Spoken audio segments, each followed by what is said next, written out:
Good afternoon बच्चों। कल हम लोग थियोरी देखे थे कुछ इवेंट्स के एसोसिएशन को, जिसमें यह जाने थे कि अगर दो या दो से अधिक इवेंट्स का होना और नहीं होना, उसको अगर एसोसिएट किया जाए तो उसको वेन डायग्राम से और उनके इवेंट्स में एक साथ होने के या एक के होने के कितने चांसेज हैं, उनकी प्रोबेबिलिटी कैसे निकाली जाती है, इसकी थियोरी को समझे थे, उसके फॉर्मुलेशंस को देखे थे। आज एग्जांपल से शुरू करते हैं।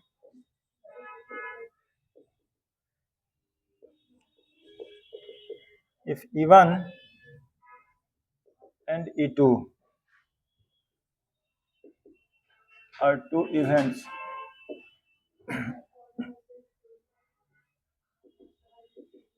associated with a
देखो ये क्वेश्चन बड़ा लिखा हुआ है, पर यह है बहुत आसान, फॉर्मूला बेस्ड है।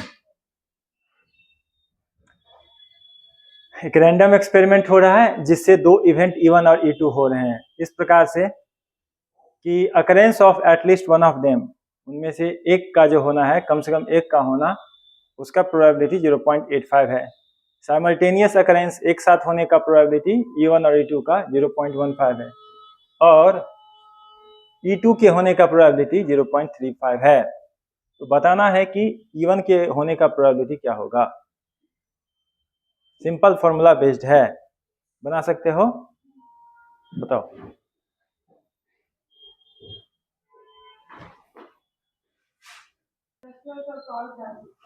ठीक है, occurrence of at least one of E1 E2, इसको क्या लिखेंगे? E1 यूनियन E2, ये कितना होगा? 0.85। फिर simultaneous occurrence,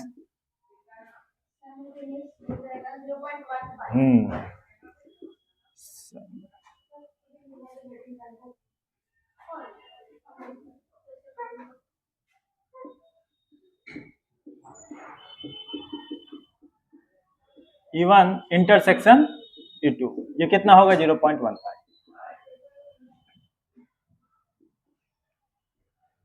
probability of E2 0.35 दिया हुआ।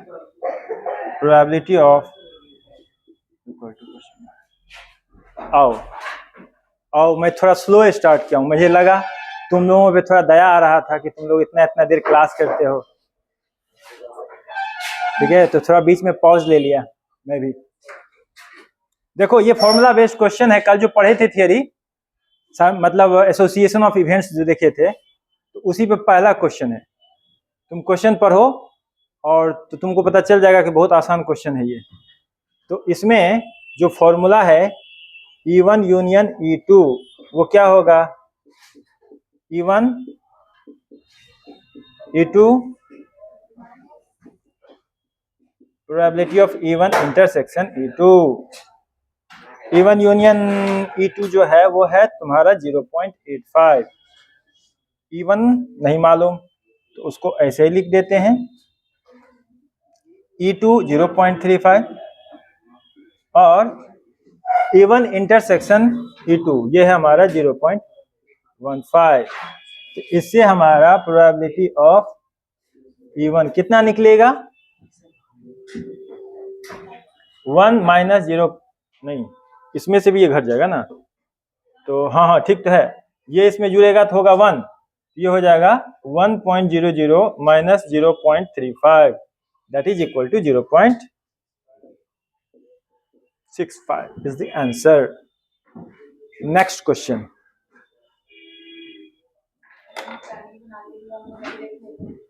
आसान था। Next question, example number 13।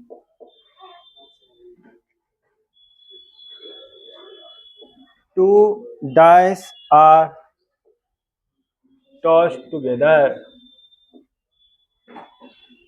Find the probability of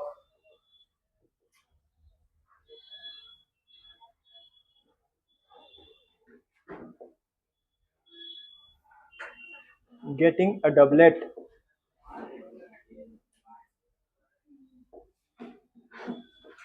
or a total of 6.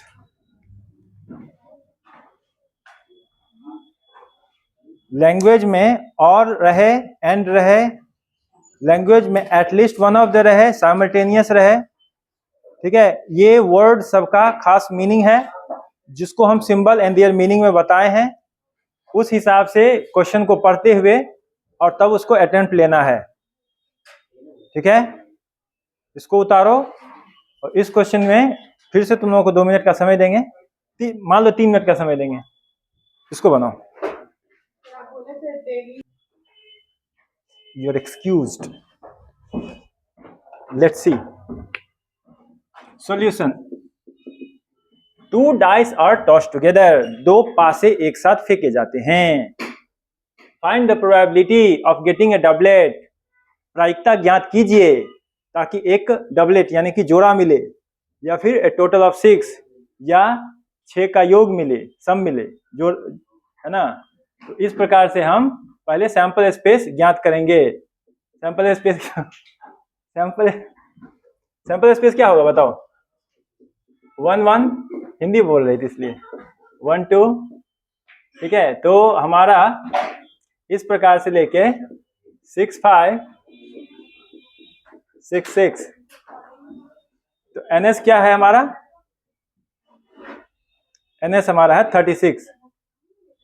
2 dice are tossed together. Getting a doublet. तो हमारा मान लो इवेंट ए है। इवेंट ए क्या है? गेटिंग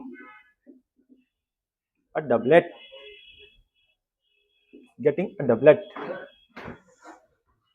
बताओ इनके सैंपल, इनके इवेंट में कौन कौन से सैंपल पॉइंट होंगे? 1 1 2 2 3 3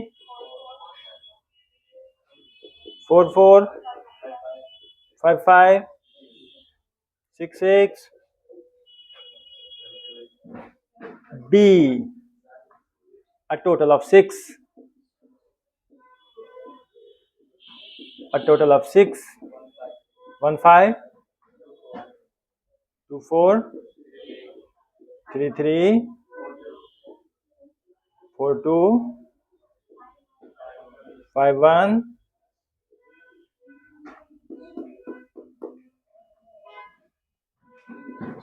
A इंटरसेक्शन B कितना है?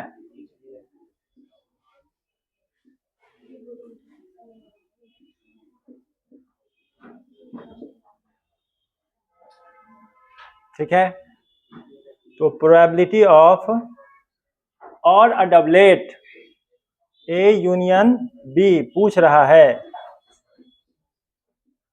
A यूनियन B क्या होगा? Probability of B, probability of A plus probability of B minus probability of A intersection B। NA divided by NS कितना होगा? NA divided by NS, NB divided by NS,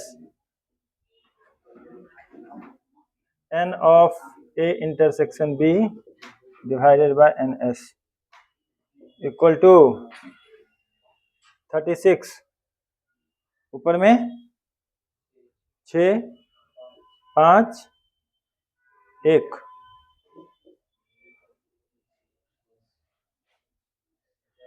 कितना हुआ? 6, 5, 11,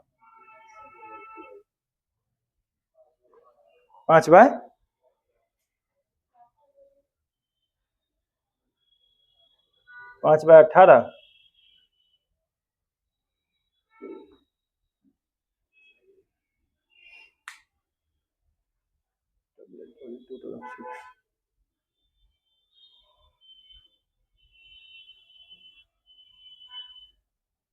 ए intersection B जो है वो एक ही होगा ना?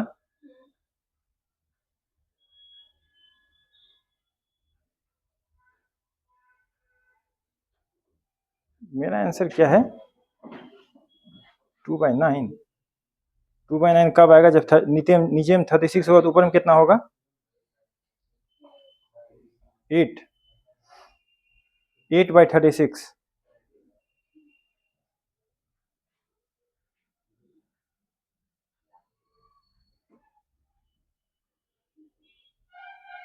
ऐसा कैसे हो गया?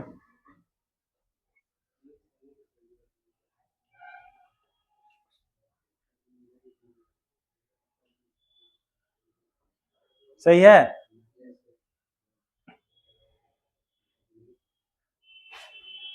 ठीक, नोट डाउन करो, यही आंसर होगा।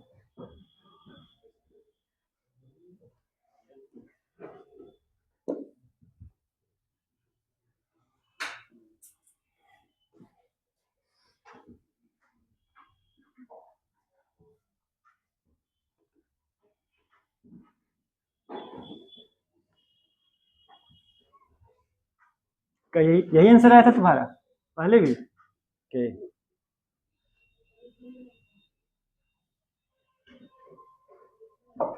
Okay, next question.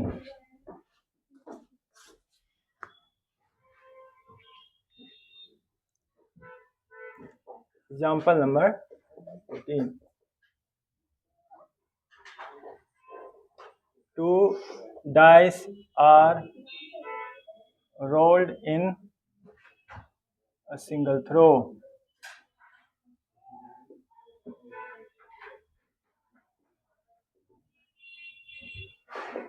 Find the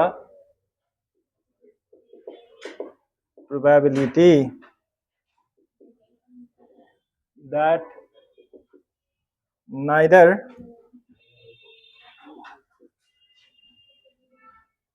a doublet nor a total of 10 will appear.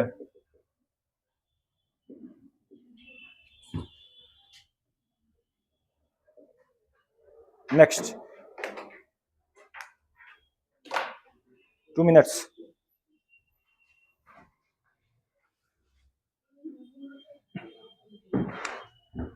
पहले जो केस दिया है उसको लिखते हैं। क्या दिया है?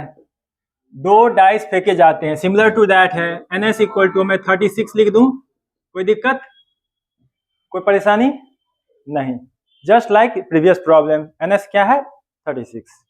ठीक है, हमारा जो पहला है इवेंट A, वो क्या कह रहा है? डबलेट। क्या कह रहा है? डबलेट। डबलेट कह रहा है, तो डबलेट को हम सीधे NA लिख दें तो कोई दिक्कत? 6, just like previous problem. Getting a total of 10। ठीक है, B लिखता हूं, B equal to getting a total of 10। 10 कैसे आएगा? 1 में 6 जोड़ेंगे तो 10 आएगा? नहीं आएगा।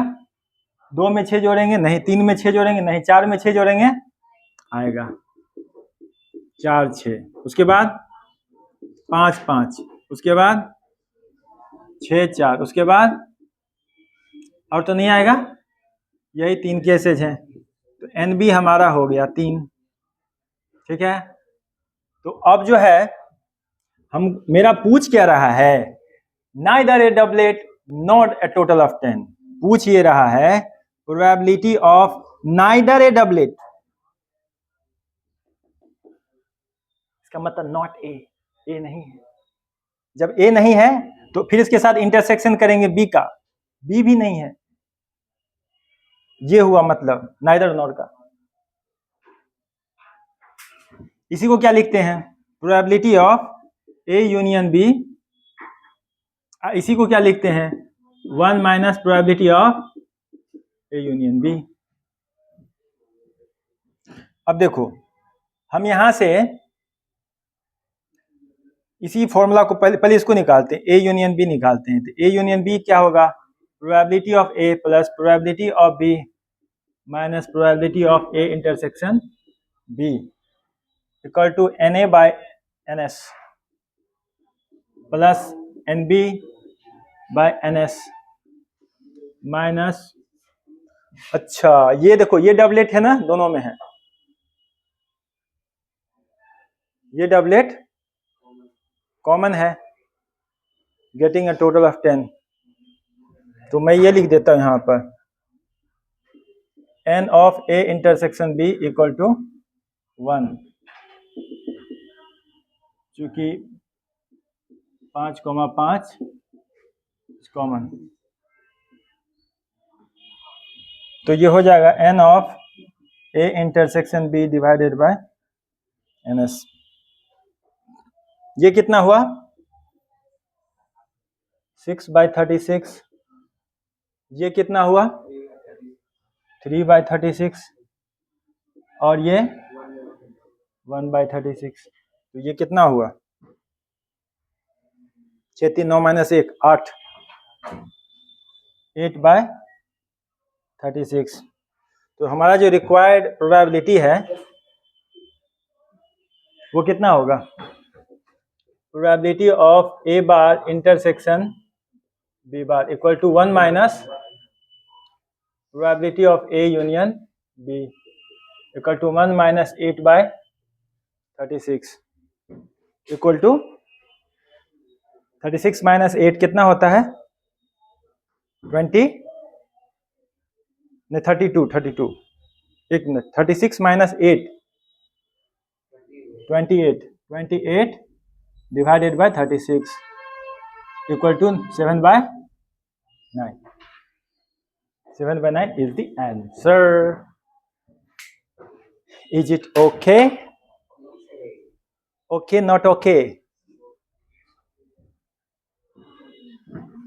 आया समझ में कि नहीं आया, आ गया, okay okay.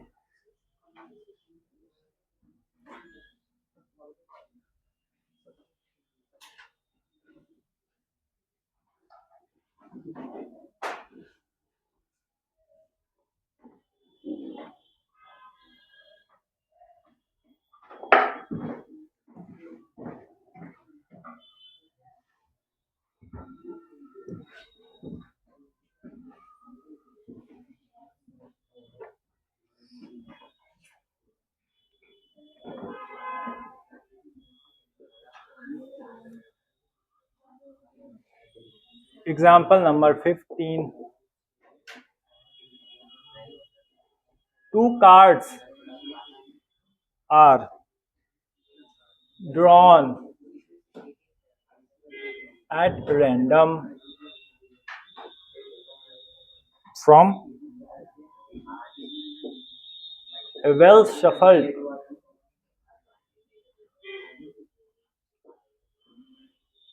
pack of 52 cards. What is the probability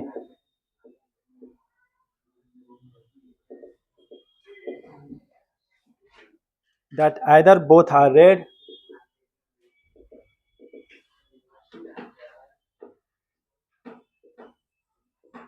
or both are kings?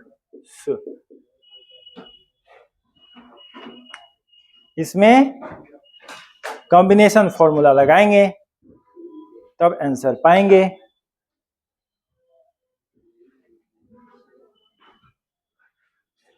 Two minutes.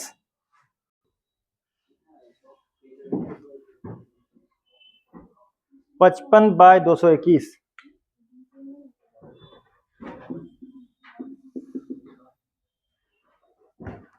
दो कार्ड ड्रॉ किए जा रहे हैं। 52 कार्ड में से दो कार्ड को चुनने के कितने तरीके? 52C2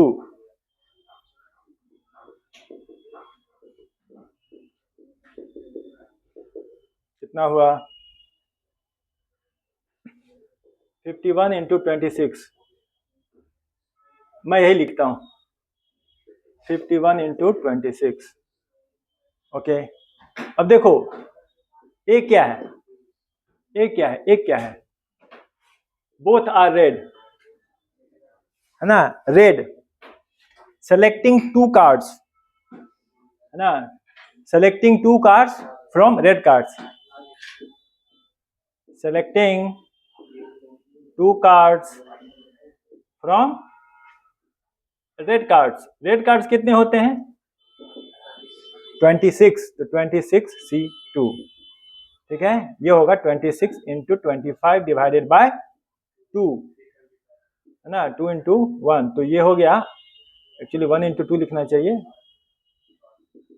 तो ये हो गया हमारा 25 इंटू 13।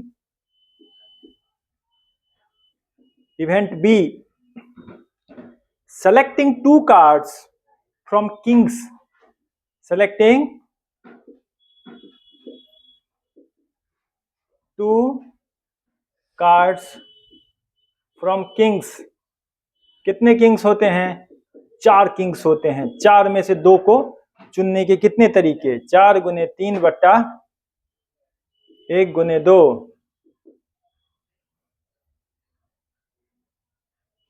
तो कितने हो गया? 6। There are 6 ways to select 2 cards from kings। उसके बाद A intersection B, selecting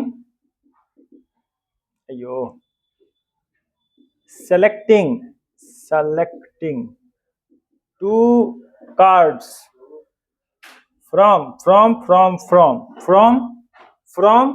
red king. लाल किंग कितने होते हैं? 2 लाल किंग होते हैं, 2C2 इक्वल टू 1, ठीक है। तो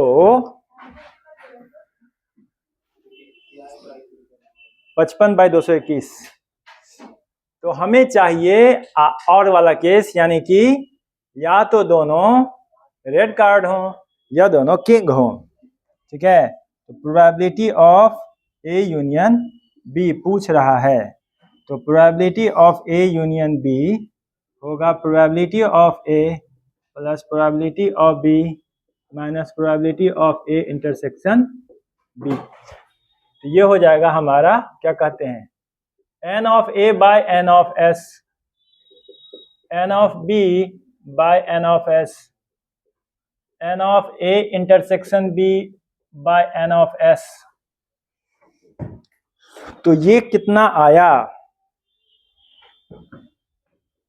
ये आएगा, नीचे में तो सेम रहेगा 51 गुने 26, ऊपर में NA 25, इसको गुना करो कितना होता है? 25 गुने 13 325। n ऑफ b कितना है? 6 प्लस 6 माइनस 1, तो ये वैल्यू कितना आया? 320 बाय 330 बाय 51 गुने 26 आया। ये है 330 बाय 51 गुने, तो ये आया 6 से कटेगा, ये अच्छा, ये 17×51 हुआ, और ये हुआ हमारा 110, और ये हुआ 55, और ये हुआ 13। तो ये हो गया 55, और नीचे में 13×17 200। तो ये हुआ हमारा answer.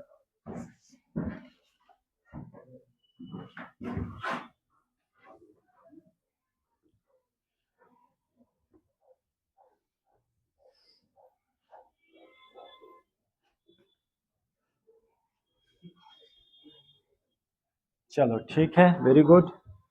Now we move to the next problem.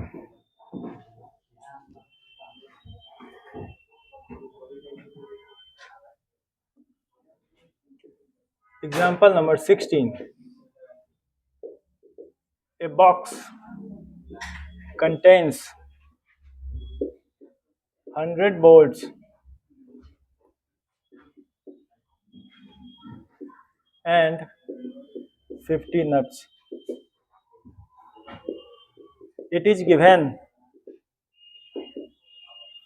that 50%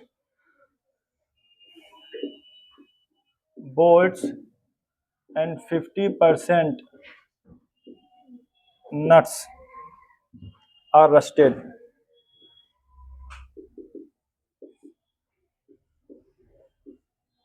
Two objects are selected at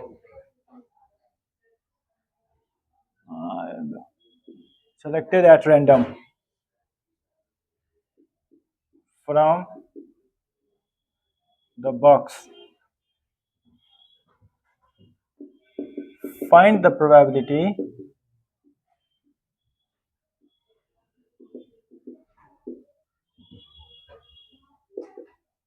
that either both are bolts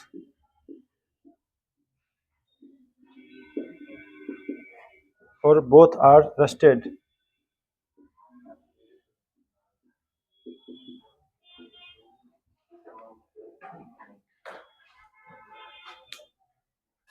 Three minutes. जंग लगा हुआ rust. A box contain 100 bolts. ठीक है, आंसर है 0.58। A box contain 100 bolts and 50 nuts, है ना। तो two objects are selected, तो NS जो होगा selecting two objects from 100 plus 50 items equal to 150 C2,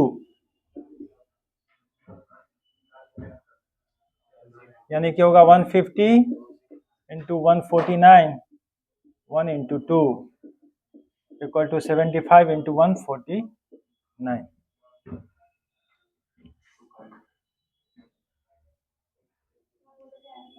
NA 0.58 selecting bolts, selecting two bolts from 100 bolts.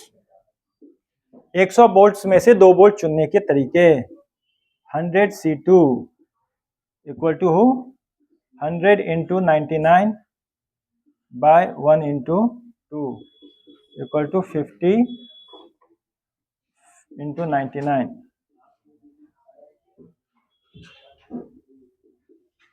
And B selecting two rusted item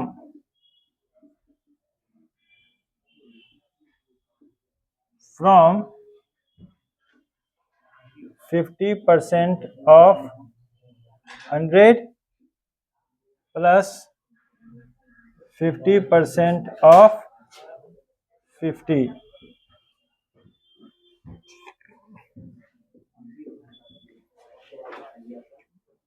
तो ये हो जाएगा 75C2, 75 into 74 divided by 1 into 2, कितना होगा 37 into 75. A intersection B, selecting two rusted bolts from, कितने rusted bolt हैं 50% of 100 bolts, rusted bolts.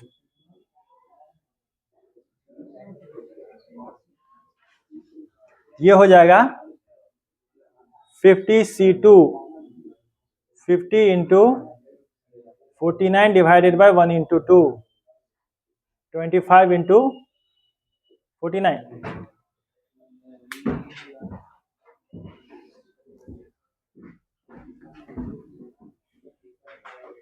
Either और का केस है तो यूनियन लगेगा.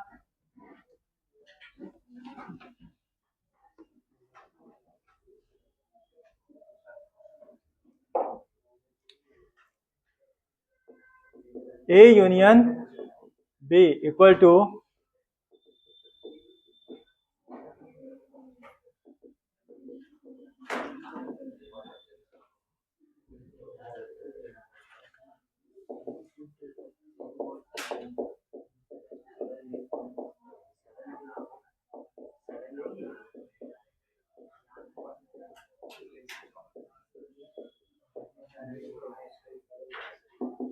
N ऑफ A कितना है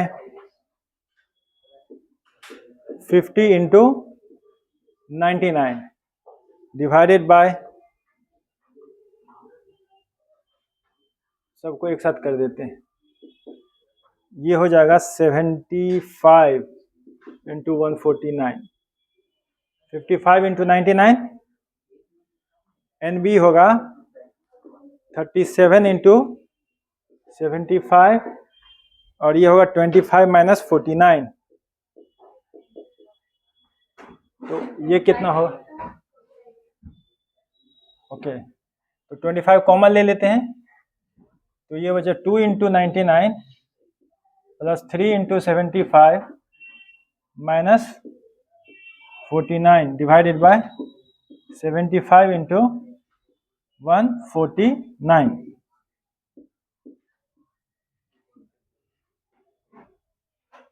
तो ये हुआ 198 plus 225 minus 49 divided by 3 into 149, कितना होगा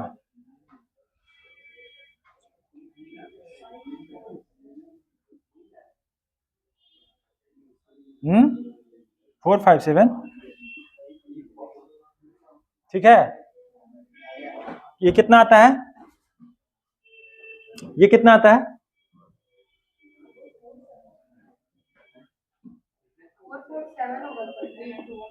447.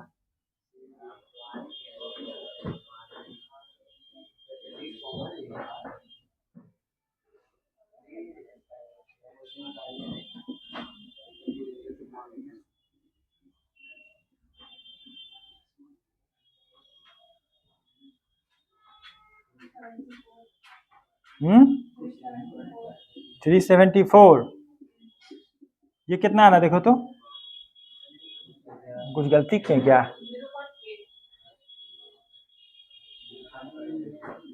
तुम्हारा आंसर कितना है 0. कहाँ हुआ मिस्टेक मेरे से,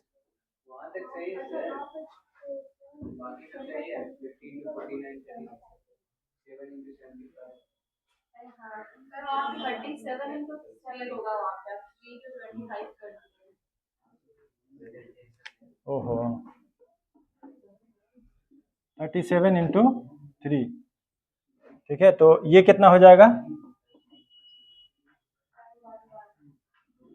111। अब कितना होगा ये वैल्यू बताओ।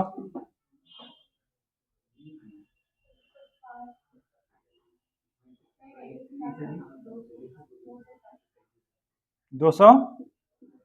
अब देखो तो कितना आ रहा है? 0.5। ओके,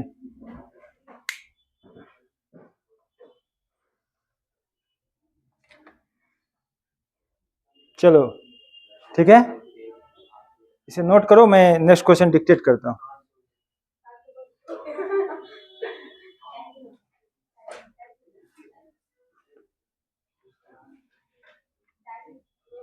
अभी अच्छे क्वेश्चन किए कहाँ, अभी तो बचा ही अच्छे क्वेश्चन।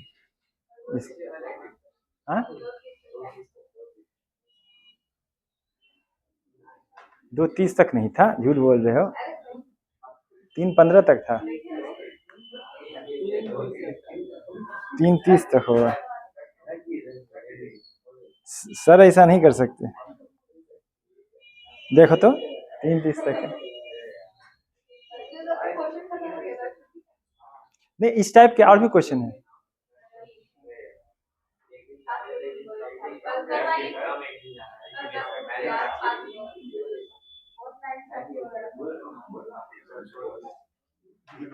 तीन का कहाँ किए कॉम्बिनेशन, हम लोग तो 2 ही के एसोसिएशन किए ना, 3 का एसोसिएशन करना है उसके।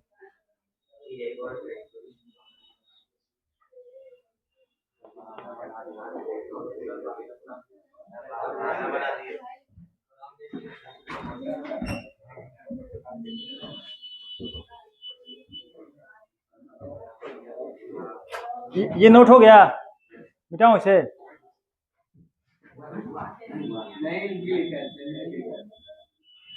लिखो, नहीं लिखा है तो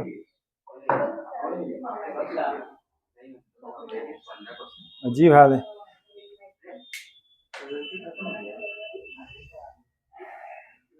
लिखो इसको।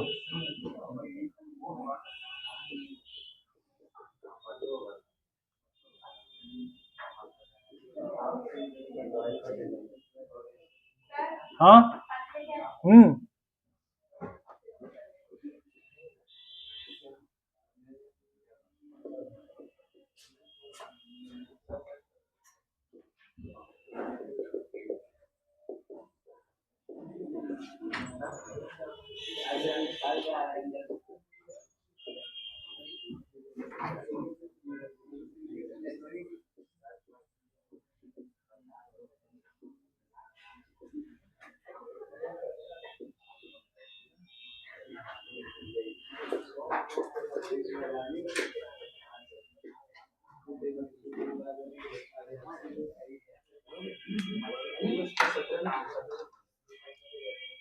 तीन का एसोसिएशन है, ए किंग, अ हार्ट और a red card.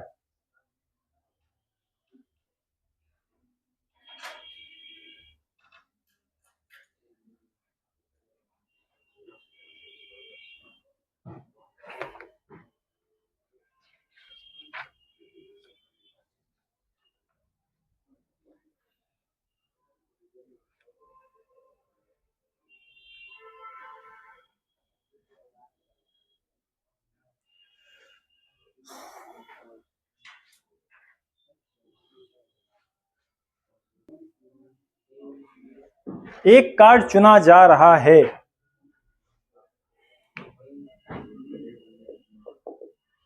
A card is drawn from a deck of 52 cards. 52 cards में से एक कार्ड को चुनना है, ठीक है। NS इक्वल टू 52 है ना, क्योंकि एक कार्ड चुनना है, कितने तरीके से? 52 तरीके से। हम C2 नहीं लगाते हैं, सिंपल रखते हैं, एक कार्ड चुनना है, इसलिए keep it basic. N of A, यानी कि हमारा क्या है, कौन सा case? A king, selecting a king. King को कितने तरीके से चुनेंगे? 4 तरीके से। उसके बाद सेलेक्टिंग ए हार्ट, कितने तरीके से? हाँ 13, कितने तरीके से? 13 तरीके से।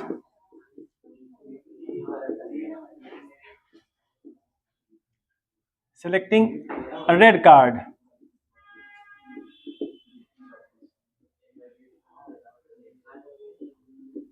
26 तरीके से। ठीक, N of A intersection B,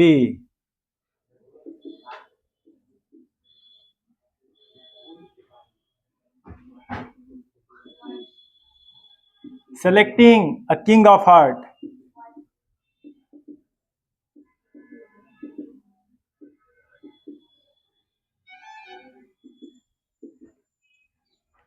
selecting a king of heart एक तरीके से। B इंटरसेक्शन C क्या होगा? सेलेक्टिंग ए कार्ड, अब रेड और हार्ट तो एक ही होता है। Selecting a card from heart,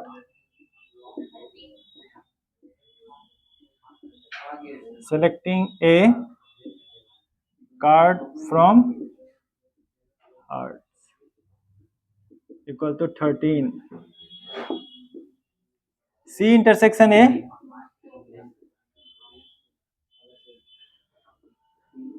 selecting a card from red king. लाल किंग कितने होते हैं? तो 2 हो गए।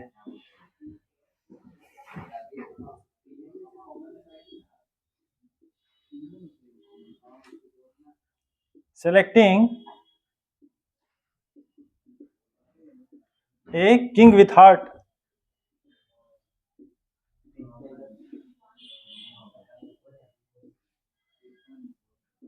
One.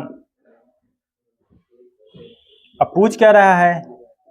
P of A union B union C और तो A union B union C पूछ रहा है, तो ये क्या होगा?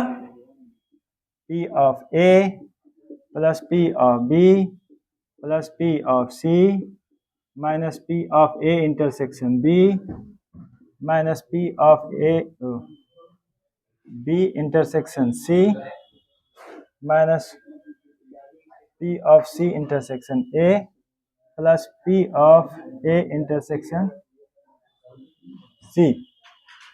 तो ये क्या होगा?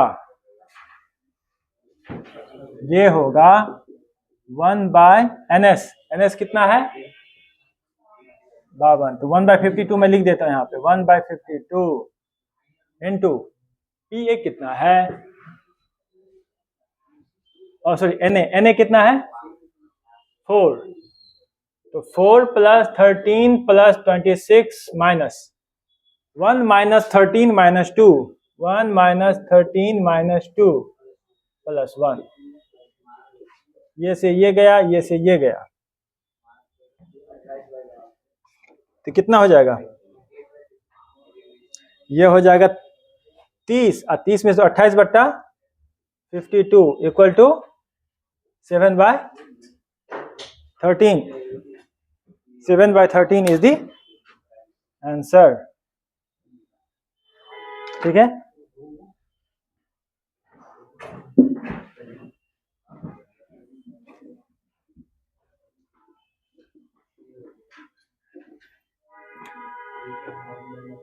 देखो हम कल तुम लोगों को म्यूचुअली एक्सक्लूसिव इंडिपेंडेंट इवेंट ये सभी बताए थे।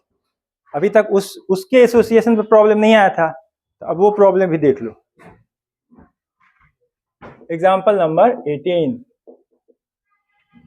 इन a recruitment fest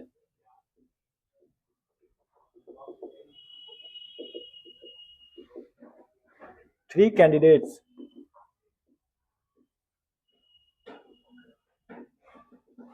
A, and C appear in the interview for a post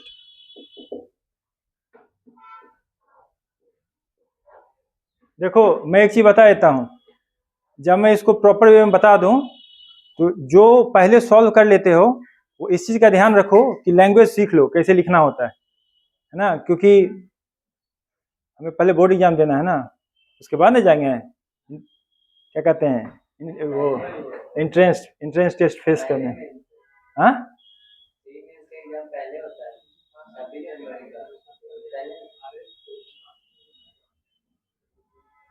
नहीं, कहने का मतलब बोर्ड का एग्जाम ज्यादा इंपॉर्टेंट है, वो पहला बैरियर है ना, उसको तो क्लियर करना हो। In a recruitment phase 3 candidate A B and C appear in the interview, तो हमें लैंग्वेज भी सीखना चाहिए, ठीक है, कैसे क्या लिखना है वो भी ध्यान देना। Appear in the interview for a post, the probability, मैं कुछ ऐसे भी अपने कलीग्स में और जान पहचान के लोग जानता हूँ जो जेई बहुत अच्छे से क्रैक किए, मतलब उनका है सो टॉप 1000 में रैंक है, लेकिन उनका बोर्ड क्लियर नहीं हुआ। और उसका कारण क्या था, वो लैंग्वेज में बहुत फंसते थे, इसलिए लैंग्वेज को ध्यान देना है। The probability of a being selected is twice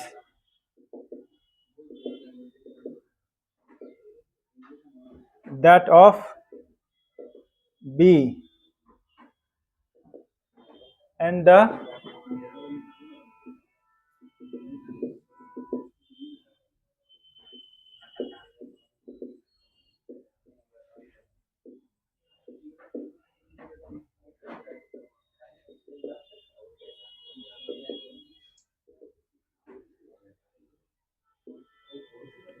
what is their, okay लिख देता हूँ, what is the individual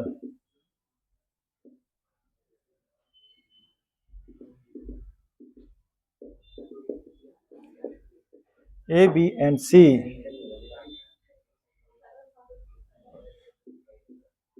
being selected if it is known that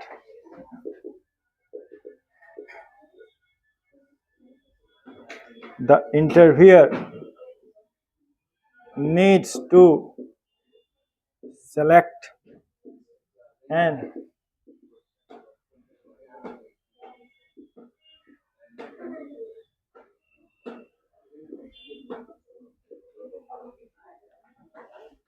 इसमें प्रोबेबिलिटी पूछ रहा है,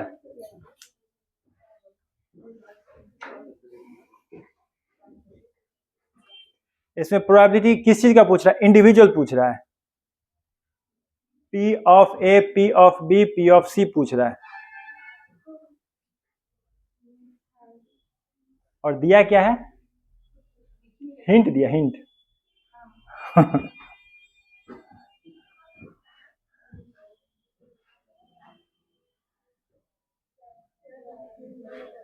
कोई नंबर है इसमें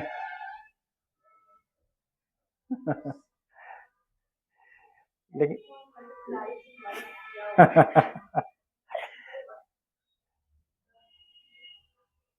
देखो बाबू, ऐसा क्वेश्चन जो होता है ना, उसमें पहले क्या करना है, लंबी सांस लेना है, दिमाग को ठंडा करना है, ठीक है नहीं हो रहा अब उसका देखो, इसमें लास्ट लाइन जो लिखा हुआ उसका कुछ मतलब है क्या,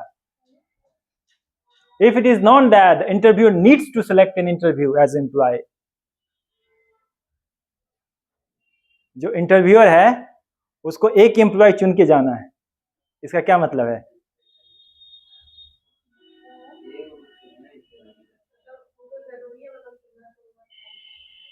इसका क्या मतलब हुआ, इसका प्रोबेबिलिटी में क्या मतलब हुआ,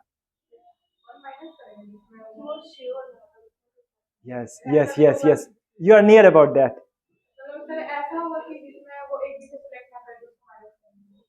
मतलब क्या हुआ इसका, उसको सेलेक्ट करना ही करना है, इसका क्या मतलब हुआ,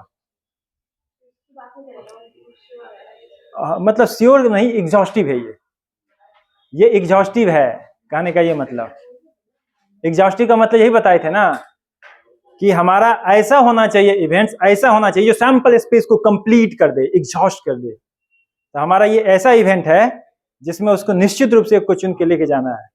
ठीक है, प्रोबेबिलिटी ऐसा नहीं कि खाली हो सकता है, जीरो नहीं हो सकता है प्रोबेबिलिटी, वो उसमें से ही किसी को चुन के लेके जाना होगा उसको। उसके अलावा क्या है,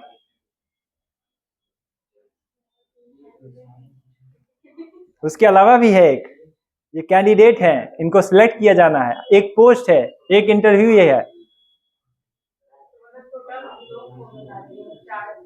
एक पोस्ट है, उस पे एक इंटरव्यू को रखना है, इसका क्या मतलब हुआ?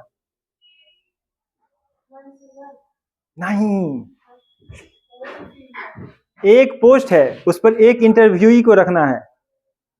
अगर वो सेलेक्ट हुआ तो ठीक, नहीं हुआ तो हटेगा, दूसरा आएगा। वो हुआ तो ठीक, नहीं तो हटेगा, फिर तीसरा आएगा। यस, ये एक दूसरे को कॉम्प्लीमेंट कर, ये म्यूचुअली एक्सक्लूसिव हैं। ए होगा तो बी नहीं, बी और सी नहीं, बी होगा तो ए और सी नहीं, और सी होगा तो ए और बी नहीं। तो ये at the same time mutually exclusive भी हैं और एग्जॉस्टिव भी हैं। ये म्यूचुअली एक्सक्लूसिव है और एग्जॉस्टिव। मैं तुमको बोला था ना, प्रोबेबिलिटी में कुछ ऐसे क्वेश्चन होंगे जो लैंग्वेज से हमें कंफ्यूज करेंगे, लेकिन हमको उसका मीनिंग समझना चाहिए और ये कहना चाहिए हमने जो डेफिनेशन सीखा है उसमें उसका क्या मतलब है। हमने जो वो डेफिनेशन सीखा उसका मीनिंग इस क्वेश्चन में क्या आ रहा है, क्या इंप्लीमेंट कर रहा है। अब बताओ।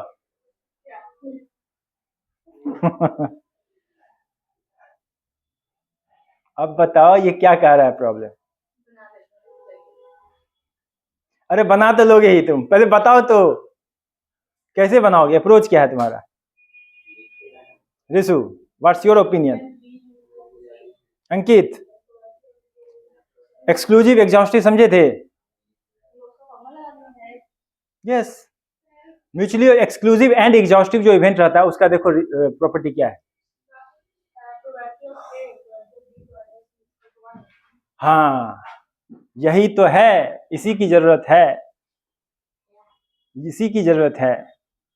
हमें क्वेश्चन पढ़ के ये समझना आना चाहिए कि इवेंट्स कैसा है, और जो जैसा इवेंट्स है उसके हिसाब से जो हमने रिलेशन पढ़ा है, जो हमने प्रॉपर्टी देखी है उसको यूज करना है। क्या ये समझ में आया कि ये mutually exclusive and exhaustive event है, या इसको भी फिर से समझाऊं?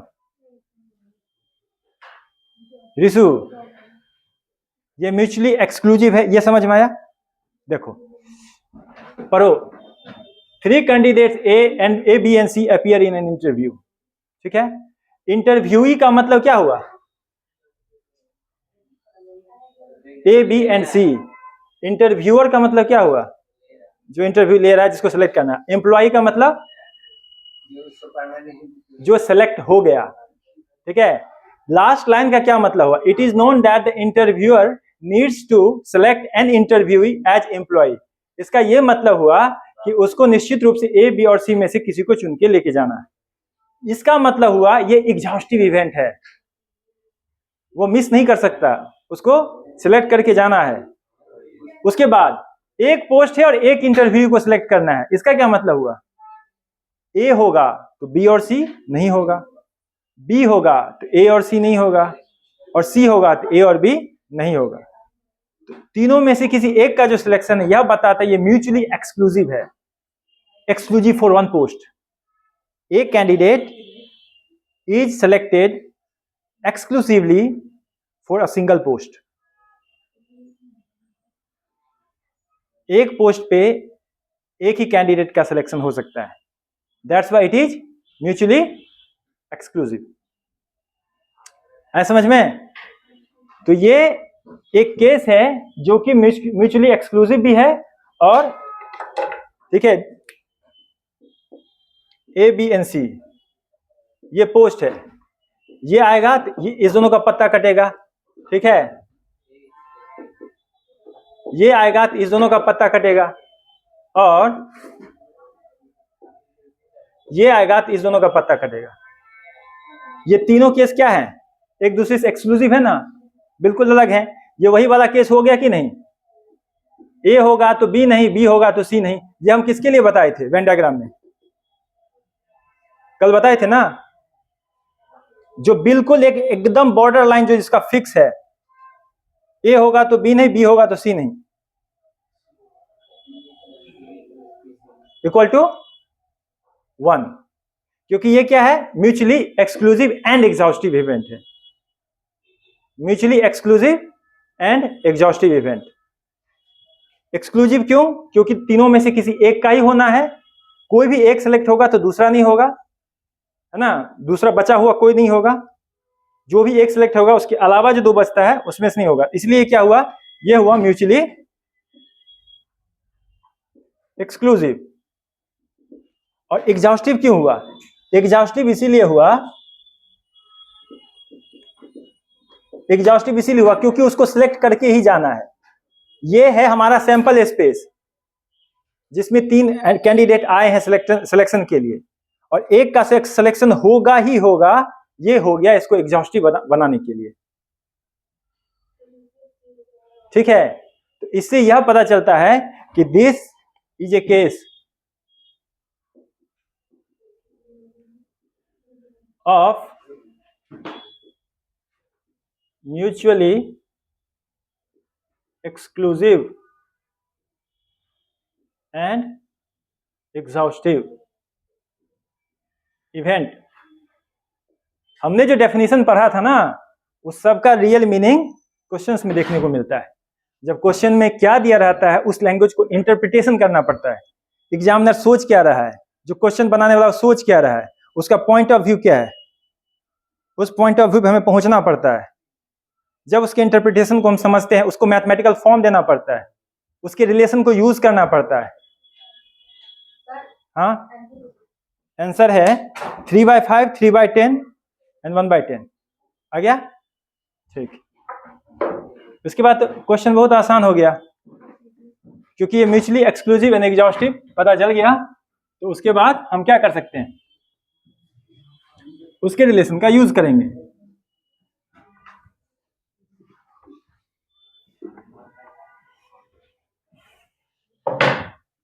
तो for mutually exclusive and exhaustive event, ठीक है, P of A plus P of B plus P of C equal to क्या, 1। तो हमें उसके बाद देखना है क्वेश्चन में, A B का दुगुना है, B C का दुगुना है, नहीं तीन गुना है। ठीक है, तो हम C को क्या मान लेंगे, let P of C equal to X। ठीक है, तो X का क्या है, ये 3 गुना है, 3X है, और यह कितना है, उसका 2 गुना है, यह वैल्यू 1 होती है, तो कितना हो जाएगा 10x equal to 1, x equal to 1/10। इसीलिए P of C equal to 1/10। उसके बाद P of B 3 into P of C equal to 3/10, और P of A equal to 2 into P of B।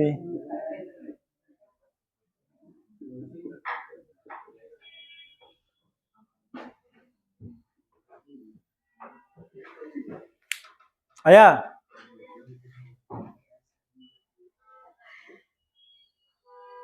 नहीं समझ में आया? किसी को नहीं समझ में आया तो बताओ, ये क्वेश्चन समझने लायक है।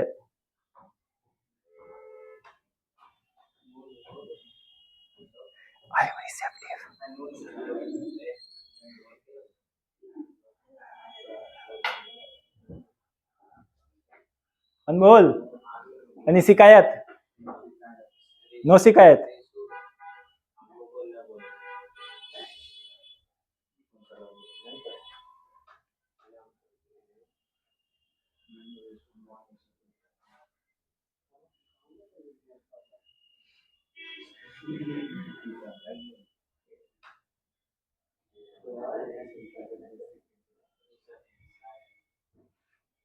सेक्रीफाइस तो करना पड़ेगा बाबू, ऐसे नहीं होगा।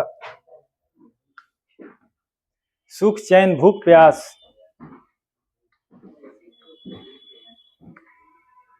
सब कुछ झेलना पड़ेगा।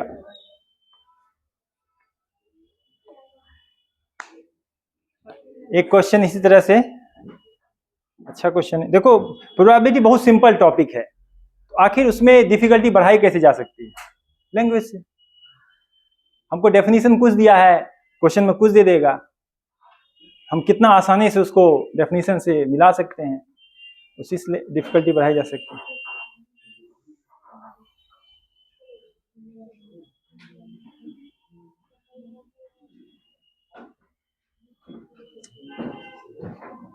चलो एक मैं डिक्टेट करूं, लिख लिए?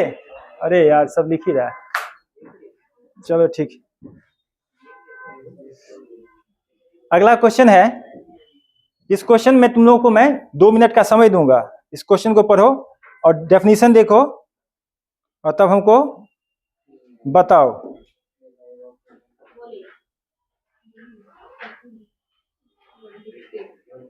डिक्टेट करेंगे। देखो यहां पे मैं इसे मिटा देता हूं, इसको मैं मिटा दूं क्वेश्चन, ताकि मैं आगे बढ़ सकूं, मुझे मौका मिल सके नेक्स्ट क्वेश्चन लिखने का।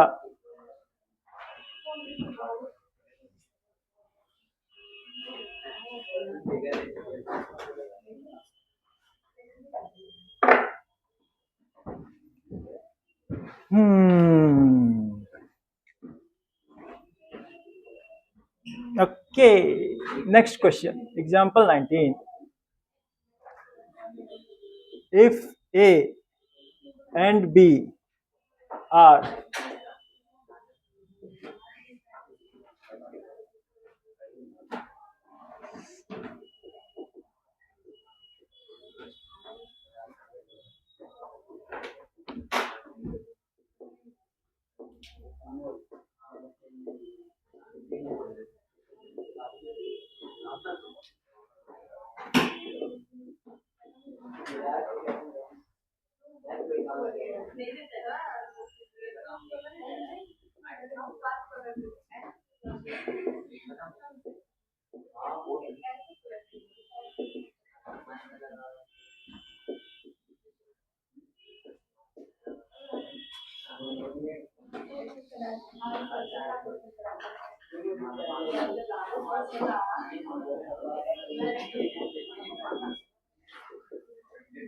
क्या बदला?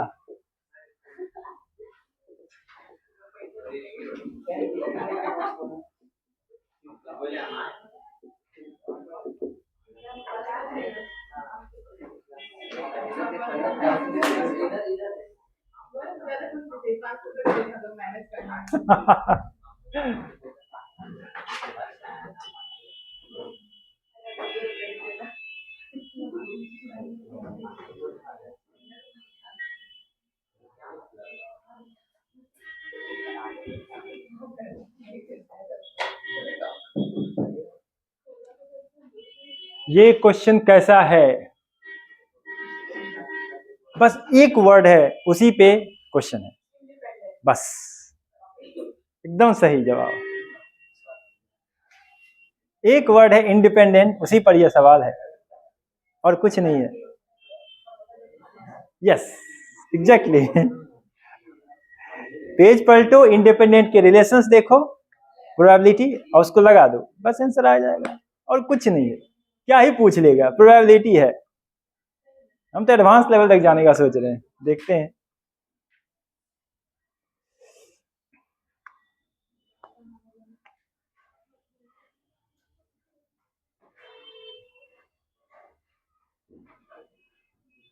टेक योर 2 मिनट टाइम है, इसलिए ध्यान से देखो।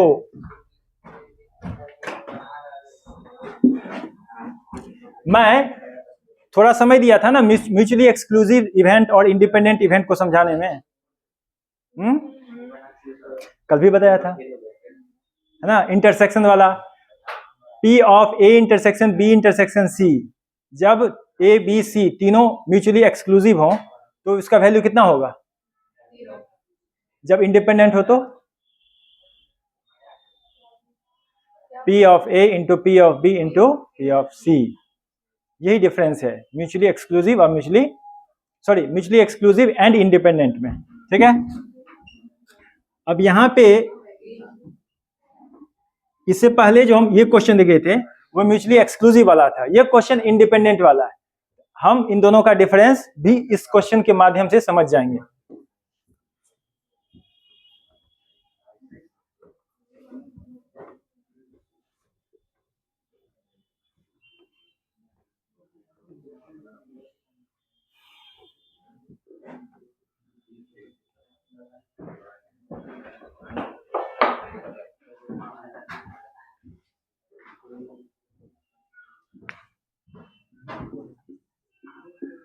क्या दिया है, A and B are independent events.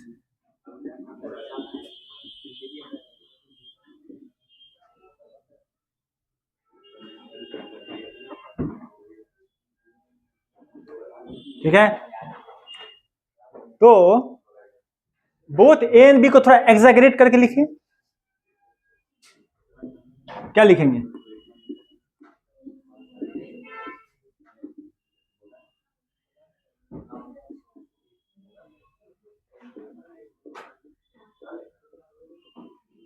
थोड़ा एग्जैगरेट करके लिख रहे हैं, यानी कि P of A intersection B equal to क्या होगा, क्या होगा, क्या होगा, उसके बाद क्या दिया हुआ है, नन को भी एग्जैगरेट करके लिखते हैं। नाइदर, बात नहीं, नाइदर A नॉर B, इसको क्या लिखेंगे,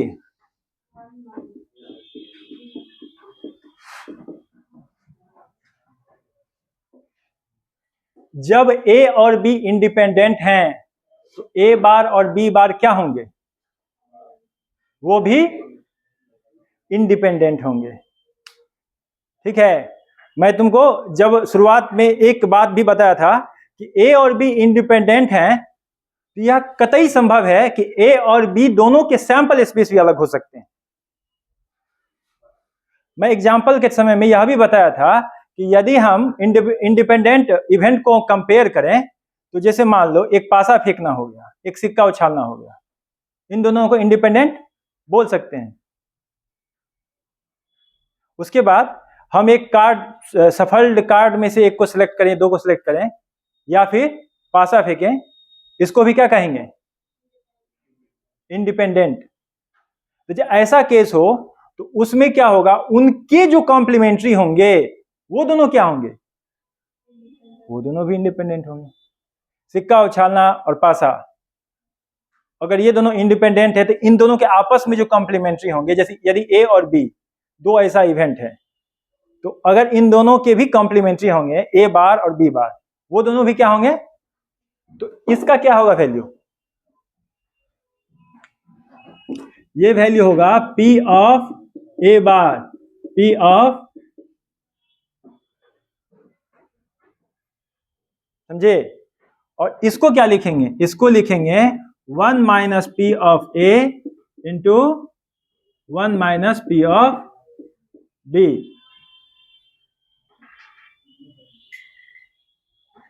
अब देखो ये हमको कितना दिया हुआ क्वेश्चन में, 1/8। ठीक है, ये कितना दिया हुआ है, ये दिया हुआ है 3/8। नन को मैं ऐसे एग्जैगरेट करके लिखा हूं, नाइदर A नॉर B। इसको मल्टीप्लाई करो, 1 minus P of A minus P of B plus P of A into P of B equal to 3/8। तो P of A plus P of B equal to क्या होगा, इसको इधर ले आओ, तो 1 माइनस 3/8 प्लस 1/8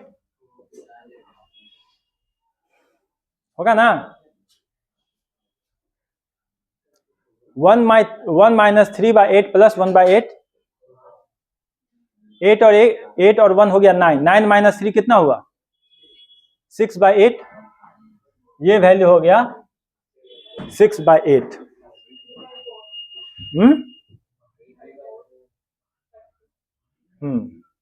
3/4। तो अब देखो, let P of A equal to alpha, P of B equal to beta. Alpha beta equal to क्या दिया हुआ है 1/8। अल्फा प्लस बीटा कितना दिया हुआ है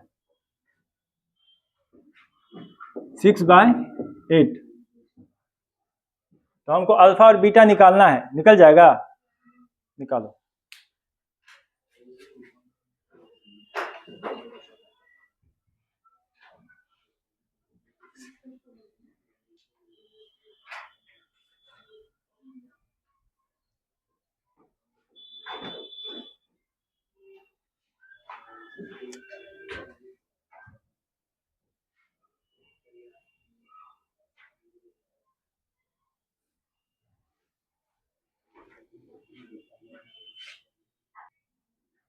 तो 20 और 21 आपके होमवर्क रहेंगे। Okay, thank you.